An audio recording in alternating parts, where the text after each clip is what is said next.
Salut à tous les amis cinéphiles et sérivores. On se retrouve aujourd'hui pour parler de la nouvelle série qui fait jaser sur Paramount+, Zorro avec Jean Dujardin. Alors est-ce que notre brise de Nice nationale va réussir à dompter Tornado, son fidèle cheval? Est-ce que son Z est aussi stylé que celui d'Antonio Banderas? On va décortiquer tout ça ensemble, mais avant, vous connaissez la chanson, likez la vidéo, abonnez-vous et activez la cloche pour ne rien rater. Allez, let's go! Je comprends que Zorro vous ment. Ça fait 20 ans que je te répète que c'est fini tout ça. Un jour, c'est toi qui seras sur ce cheval, fils. Je t'ai donné la ville. Et regarde le résultat. Bon, commençons par le commencement. Cette nouvelle version de Zorro, c'est un peu comme si OSS 117 avait décidé de faire un stage en Californie au 19e siècle. Jean Dujardin reprend son costume de justicier, mais cette fois-ci, il troque le smoking pour la cape noire. Et autant vous le dire tout de suite, ça donne un résultat assez particulier. L'histoire, on la connaît, pas vraiment de nouveauté de ce côté. Don Diego de la Vega, alias Zorro, défend les opprimés contre les méchants. C'est aussi simple que ça, sauf que là, notre héros a raccroché le masque depuis environ 20 ans et il traverse une belle crise de la quarantaine, voire même de la cinquantaine. Imaginez un peu, il est devenu maire de Los Angeles, il est marié et il se demande s'il ne ferait pas mieux de passer ses journées à siroter du vin plutôt que de jouer les acrobates sur les toits. D'autant qu'il est érigé dans cette série comme un bon à rien, incapable de gérer correctement la ville et encore moins son mariage. Mais évidemment, un grand méchant va débarquer, et voilà notre Zorro obligé de reprendre son costume. Mais évidemment, un grand méchant va débarquer, et voilà notre Zorro obligé de retrouver son costume et de le sortir du placard. Et c'est là que ça devient intéressant, ou pas, selon votre sensibilité à l'humour façon Dujardin / Les Nuls version Canal. Le pitch de base est plutôt sympa, bien qu'absolument classique. L'idée d'un Zorro vieillissant qui doit reprendre du service, ça aurait pu donner quelque chose de vraiment cool, un peu comme un Dark Knight Returns, version californienne. Malheureusement, ça prend une direction beaucoup plus légère, voire carrément parodique, et ça passera peut-être pour certains, mais de mon côté, c'est pas passé. L'esclavage, c'est illégal, n'est-ce pas? Qu'y a-t-il d'illégal dans ce que je fais? Notre ville s'effondre un peu plus chaque jour.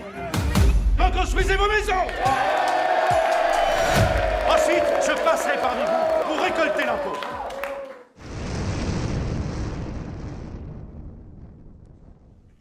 Alors, parlons-en de cet humour. Si vous avez aimé OSS 117, vous allez probablement apprécier. On retrouve le même ton décalé, les mêmes mimiques exagérées, le même jeu au second degré.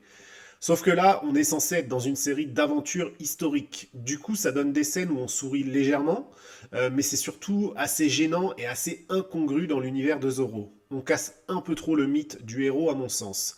Il y a cette scène par exemple, et ce n'est qu'une parmi tant d'autres, où il tente de faire un discours inspirant à des paysans qui sont réunis dans un casino, mais il bafouille et il finit par sortir des platitudes dignes d'un politicien en campagne. Et puis, sans spoiler, il y a aussi cette relation assez bizarre, il faut le dire, entre Don Diego et sa femme Gabriela, jouée par Audrey Dana.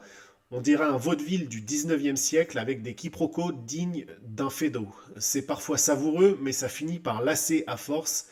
Il y a notamment encore une scène, par exemple, où Diego essaye de cacher son identité de Zorro à sa femme en prétendant avoir une liaison. Résultat, une cascade de malentendus qui s'étire sur presque un épisode en entier, que c'est lourd. Le problème, c'est que cet humour est omniprésent, il finit par éclipser l'intrigue principale.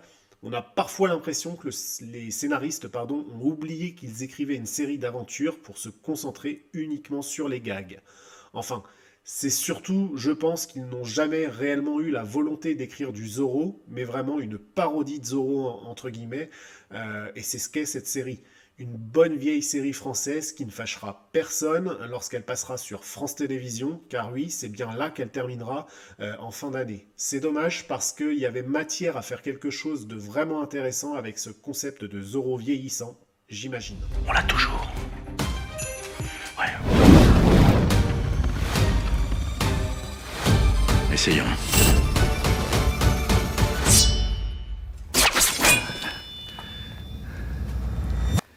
Ça va revenir, hein.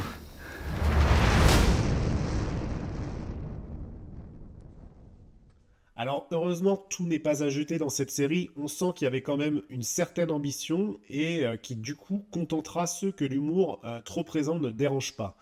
Visuellement, c'est effectivement plutôt réussi, les décors sont soignés, les costumes sont magnifiques, mention spéciale notamment pour le costume de Zorro, dans lequel Jean Dujardin est vraiment classe, il faut le dire.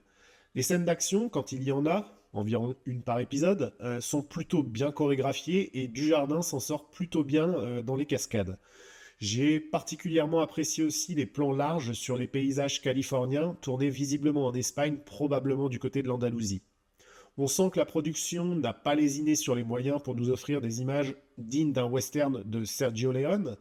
Il y a notamment des scènes de poursuite à cheval par exemple, ou des couchers de soleil qui sont vraiment magnifiques. Autre atout plutôt agréable dans la série, c'est j'ai trouvé les seconds rôles, avec notamment Grégory Gadebois en Sergent Garcia, qui est assez bon, même si encore une fois, il a un rôle qui est rabaissé à un simple ressort comique, mais qui pour le coup fonctionne assez bien, je trouve. On a aussi André Dussolier en fantôme du père de Diego, qui est lui aussi excellent dans ce rôle de patriarche tyrannique qui continue à harceler son fils même après sa mort. Ses apparitions impromptues sont là aussi, pour donner donc des conseils non sollicités à Diego, sont là aussi parmi les moments j'ai trouvé les plus drôles de la série, et malheureusement il n'y en a pas tant que ça. Et puis il y a aussi Eric Elmosnino, j'arrive pas trop à dire si ça doit être ça, en Don Emmanuel. Le méchant, enfin, c'est un bien grand mot, méchant. Il est plutôt là pour jouer le vil capitaliste avec visiblement un plaisir à faire ce rôle, justement. Et je le trouve très bien dans ce rôle. Concernant Dujardin en tant que tel, j'irai pas jusqu'à dire que sa performance est mauvaise. C'est juste que c'est du déjà vu. Et plusieurs fois d'ailleurs, pas que dans OSS 117. Bref, c'est passable, mais sans plus. Qui êtes-vous? On m'appelle Zorro. Je m'en sortais très bien toute seule.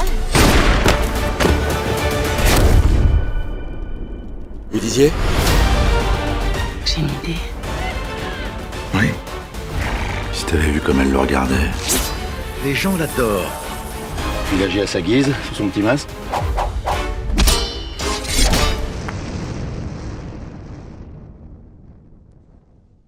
Parlons un peu du scénario.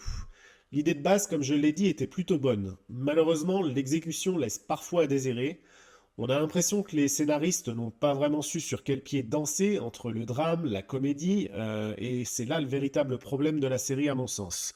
En tout cas sur les 3 premiers épisodes qui sont sortis, puisqu'elle n'arrive pas à savoir qui elle est cette série justement. D'un côté, on a des thèmes assez sérieux comme la corruption politique, l'exploitation des travailleurs, on a même un thème sur la crise existentielle de Diego par exemple, la crise de la quarantaine ou de la cinquantaine comme je le disais. De l'autre, on a des gags dignes d'une comédie potache, cette ambivalence aurait pu être intéressante si elle était mieux gérée, mais ici ça donne plutôt l'impression d'un manque de cohérence. Il y a aussi pas mal de clichés qu'on aurait pu éviter, comme par exemple le grand méchant qui veut s'emparer des terres des pauvres paysans. Bon, c'est du vu et revu. Ou encore la femme de Diego, qui se doute de rien malgré les indices évidents, ça frise parfois un peu le ridicule. Bref, c'est l'heure du vertige. Tu sais que tu peux tout me dire. Zorro? Qui d'autre? Mais mon mari peut arriver d'un instant à l'autre. Mais non, ne vous inquiétez pas. Qu'est-ce que vous en savez? Eh oui, non, bien sûr, qu'est-ce que j'en sais? Allez, allez. C'est à elle de faire son choix. C'est vous qui l'avez tout sali comme ça? Ah non, je sais pas.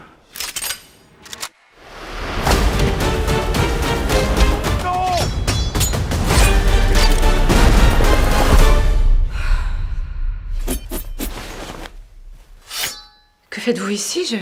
Je ne vois nulle trace d'oppression. Est-ce bien certain?